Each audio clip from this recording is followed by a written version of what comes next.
What if that tight grip we sometimes have on the idea of mine, Mm, my house, my career, my money, mm. what if that's actually the biggest thing limiting us from really partnering with God's mission? Right. Or maybe you feel completely swamped by just the sheer scale of something like the Great Commission. Yeah. Like, how could I possibly make a dent? Yeah, how can one person tackle that? But what if the amazing truth, the really freeing truth, is that you absolutely don't have to do it alone? Those are uh, perfect questions to launch us into this deep dive. They really get right to the heart of what these sources we looked at are challenging us with. Exactly. So today we're taking a deep dive into a stack of articles, some reflections, all focused on Christian stewardship and the Great Commission. And they unpack this truly revolutionary idea. Yeah, the idea that stewardship isn't just, managing your stuff. It's fundamentally about partnership. Hmm. And it's designed for eternal impact.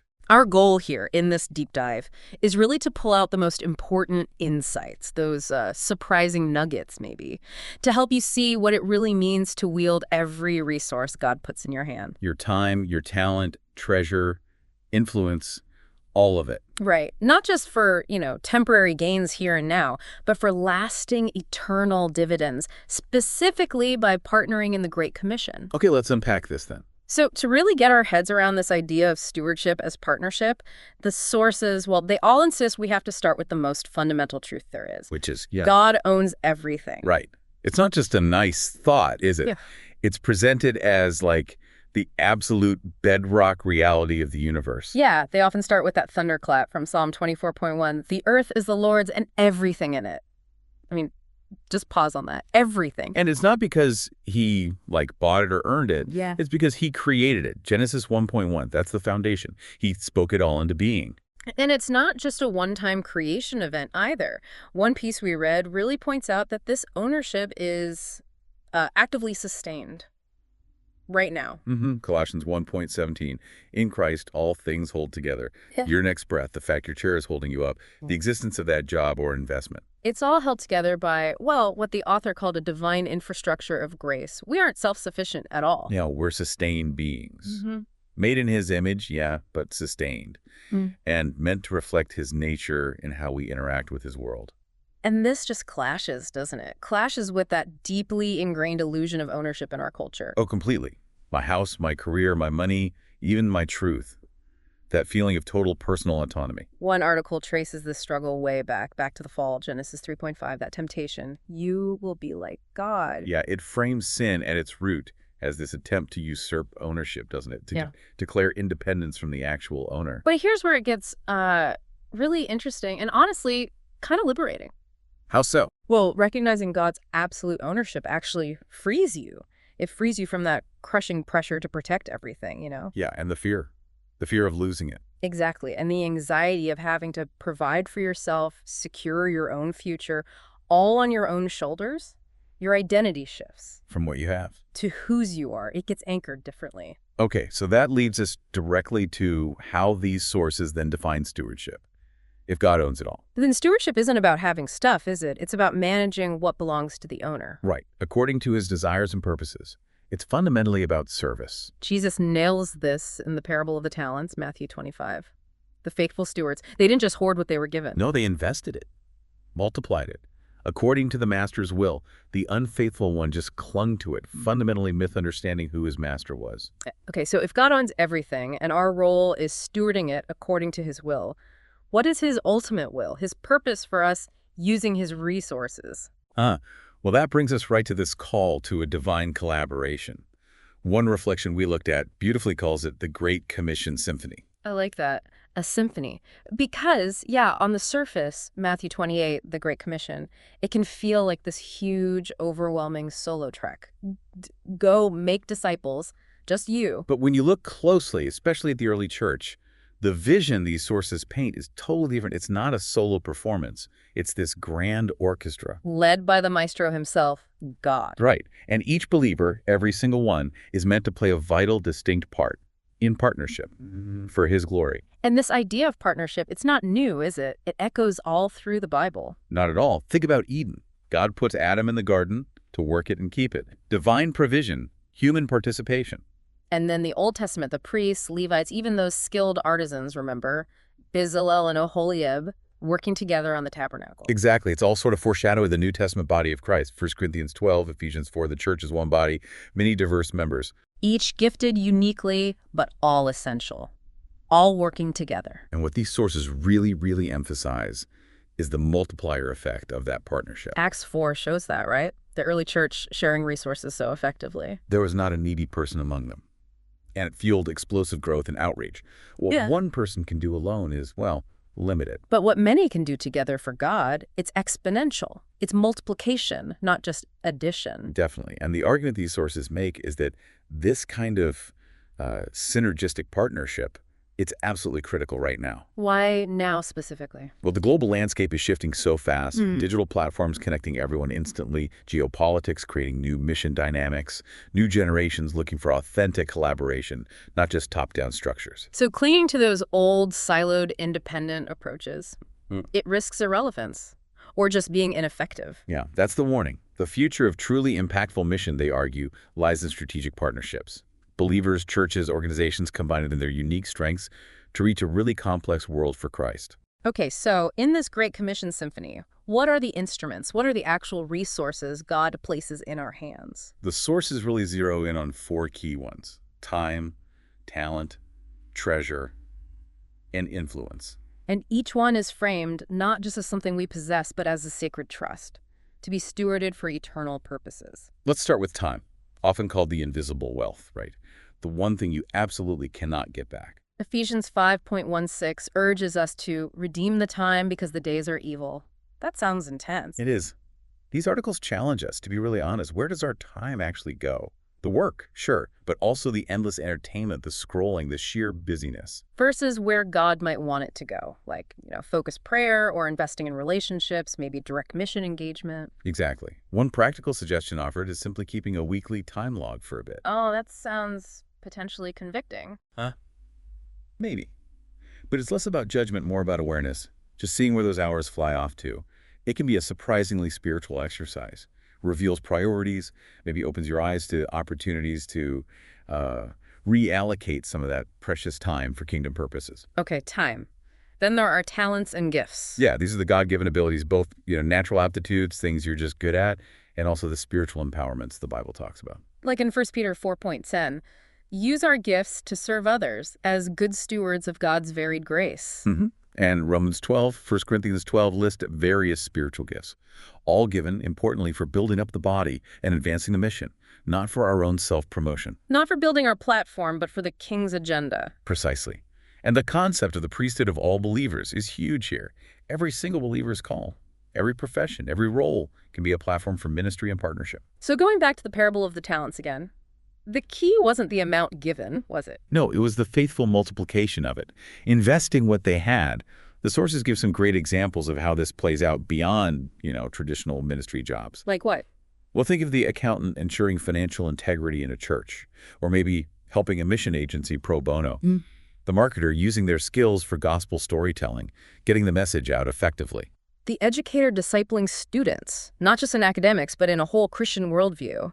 The executive leading with justice, stewarding their company culture for good. Yeah, or they shared stories like a software engineer building translation tools in his spare time, or a barista intentionally cultivating deep spiritual conversations with irregular customers. So every place you have influence is a place to steward your talent for God's purposes. Exactly.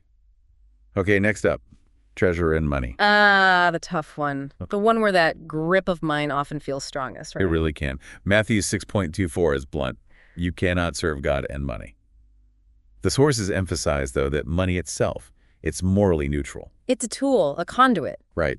But it's also, they say, a surprisingly accurate mirror of our heart. Where our treasure goes reveals what we truly value. So what's the alternative view? The sources talk about something called kingdom economics. Yeah, I found that really insightful. It's about reframing wealth entirely through an eternal lens. So instead of asking, how much can I accumulate? The question becomes, how can I deploy God's resources through me for eternal return? Matthew 6 challenges us, doesn't it? Store up treasures in heaven. So every act of generosity, every investment in mission, every sacrificial gift, it's not an expense. It's framed as a deposit. an investment in an economy that will never, ever crash. The biblical examples really drive this home. The widow's offering in Luke 21. It wasn't about the amount at all. It was the sacrifice. Investing out of her poverty showed this profound trust and yielded eternal returns. And then the flip side, the rich fool in Luke 12. He invested everything. In the wrong timeline. Building bigger barns for this life, and God calls him a fool because his treasure was ultimately worthless in the divine economy. So practically, this looks like what? A budget aligned with kingdom priorities. Yeah, intentionally investing in gospel work. Maybe even thinking about legacy planning. Like your will. How can you continue supporting mission long after you're gone? Okay, time, talent, treasure. What was the fourth? Influence. And this is framed as another sacred trust. Way more significant than just a corporate buzzword. So what is influence, then, in this context? It's your relational authority, basically. Your capacity to shape thought or action within your sphere. And that can look different for different people. Absolutely. It can be positional. Your job title gives you a certain influence. Relational, your friendships, family. Cultural, how you participate in media or the arts. Or even digital, your online presence. And the key thing is, it's always entrusted by God. It should be anchored in solid character. And it is always meant to serve others and advance God's purposes, not just your own agenda. Philippians 2 is a great picture of that servant-hearted influence. we see examples in the Bible too, right? Tons. Joseph strategically stewarding his influence in Egypt, saving nations. Esther using her position for such a time as this. Lydia's hospitality opening the door for the gospel in Philippi. And in our world today, It's the manager leading with integrity, caring for their team, Yeah. the nurse praying with a patient, the parent shaping their children's worldview, the neighbor just being a light on their street. Your sphere of influence, however big or small you think it is a platform God has given you to steward for eternal impact. Wow. yeah. Okay, so we have these instruments, time, talent, treasure, influence. But going back to that symphony idea, these sources seem to make it crystal clear What's that? that the mission God has given us, it's just too vast. The world's needs are too complex. The challenge is too significant for, isolated efforts. Going it alone just won't cut it. Absolutely. That's precisely why partnership isn't just a nice idea or optional. It's non-negotiable. It's essential for that Great Commission Symphony to actually play out across all the cultures, languages, and geographies. Right. No single church, no single believer, no ministry has all the resources or all the expertise or all the access needed. It's just impossible. Exactly. Mission flourishes most effectively through strategic collaboration. It lets believers and organizations pool their resources, combine unique skill sets. Extend their reach into places they couldn't possibly go alone. And critically, this came up again and again. Provide that mutual encouragement and prayer support. That's like the spiritual backbone, right? For staying resilient when things get tough in mission fields. So the sources talked about different kinds of partnership structures. Yeah, they highlighted a couple of key ones. Mission agencies, for instance. They're presented as these incredibly valuable strategic conduits. More than just logistics, like booking flights. Oh, way more. They mobilize resources on a larger scale, provide specialized training, crucial member care for workers on the field, and offer that deep contextual expertise that's often built up over decades. So they function like specialized members of the body, with unique equipping. That's a great way to put it. Like Ephesians 4 talks about different gifts equipping the body. Of course, choosing agency partners requires discernment. What should you look for? Things like theological alignment, are you on the same page doctrinally? A proven track record, financial transparency, that's huge, cultural sensitivity, and just a shared vision for the work. One article used Joseph in Egypt as a metaphor. Yeah, Joseph preparing Egypt for the famine. It was a metaphor for how agencies strategically prepare and position workers and resources globally for the work ahead. It's quite a picture. Okay, agencies. What about collaboration between churches? That's presented as absolutely fundamental. The body of Christ working together locally and globally.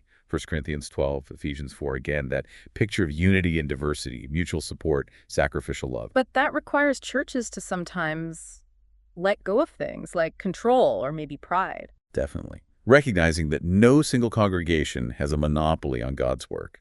The early church councils, like the one in Acts 15, they modeled this, didn't they? Finding collective wisdom and unity, even when they had different perspectives. It wasn't always smooth, but it was crucial. So what makes church collaboration actually work? What are the practical pillars? Well, clear.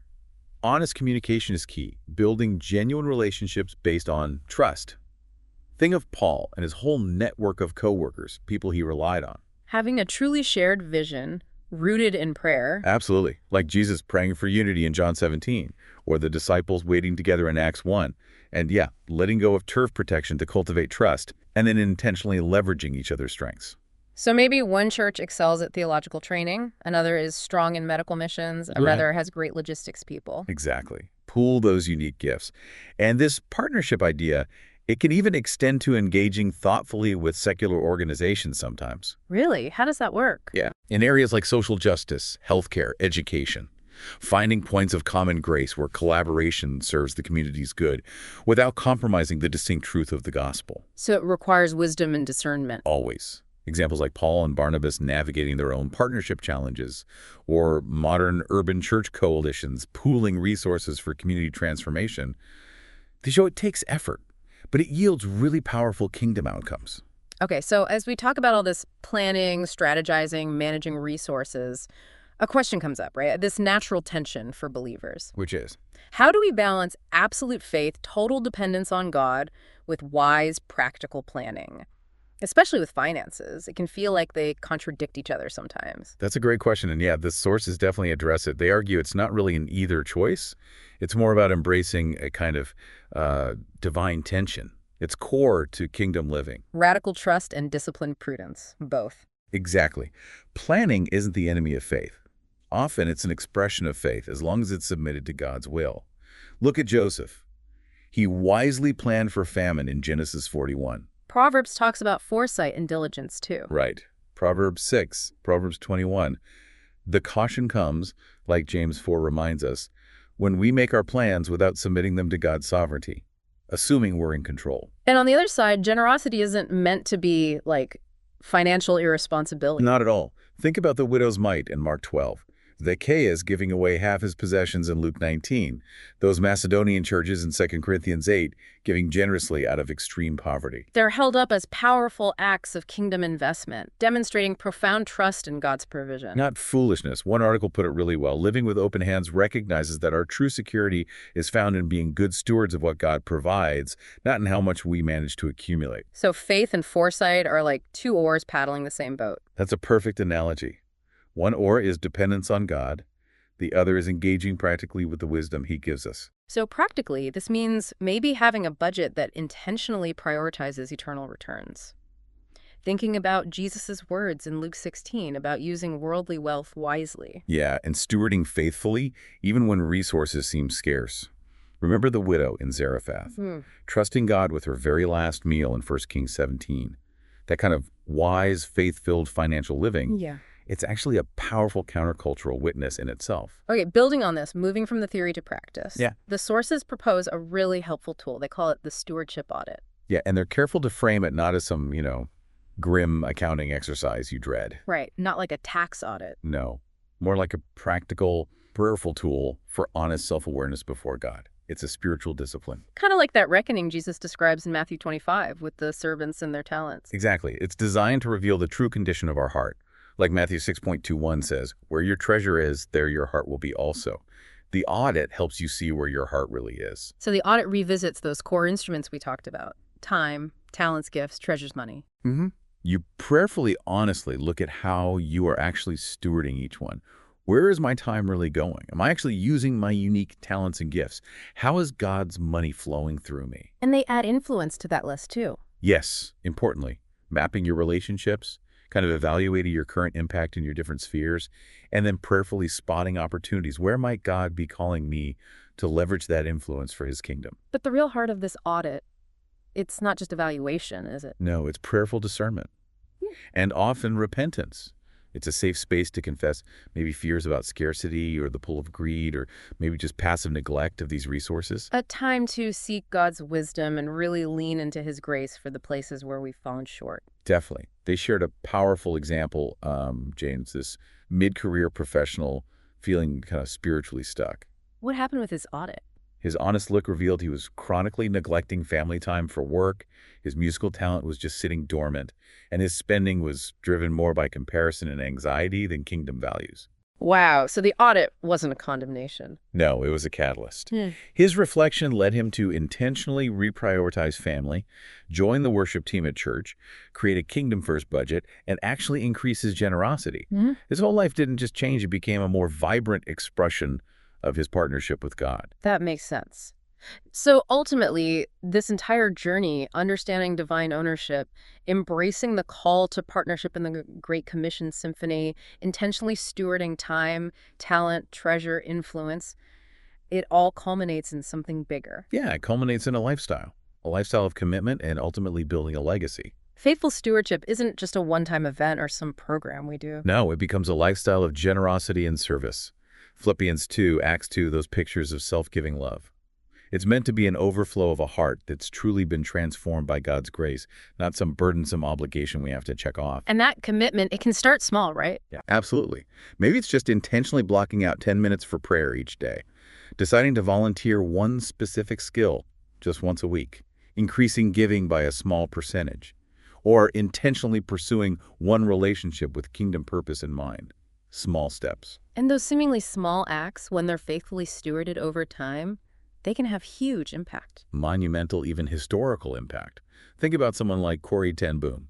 Her initial acts of hiding Jews during the war were, in one sense, simple acts of obedience, stewarding her home, her influence. But that commitment, flowing from her deep faith. Created a legacy that literally transformed history and still inspires countless people today. So finishing well, as they say, it's about connecting that lifelong commitment of stewardship to intentionally creating a legacy, an eternal impact. Exactly, like Paul wrote in 2 Timothy about finishing his race. It's not accidental. It's the result of faithful living, faithful stewarding over time. And this legacy, it's not primarily about material wealth we pass on. No, the sources emphasize it transcends that. It's the lives touched by the gospel, the faith shared person to person, the church's strengthened, the gospel advanced, all because of how we stewarded everything God gave us. People like Hudson Taylor come to mind, pouring his life, every resource, into taking the gospel to inland China. Yeah, leaving this incredible legacy of faith, perseverance, dependence on God that continues to shape mission work even centuries later. So looking back at this whole deep dive, Wow. wow, we've seen how everything we have, really, everything is a sacred trust from God. All belongs to Him. And how partnership, working together in that Great Commission Symphony, it's essential. It multiplies the impact. Non-negotiable, really. And faithful stewardship across our time, talents, treasures, influence. It's not just a duty. It's like this lifelong composition creating a legacy that echoes right into eternity. Yeah, at its core, Christian stewardship is about deeply understanding divine ownership first, and then actively partnering in God's ongoing mission in the world. It flows from that understanding. Okay, so as you, our listener, think about all this, maybe here's a final thought, something to wrestle with this week. What's that?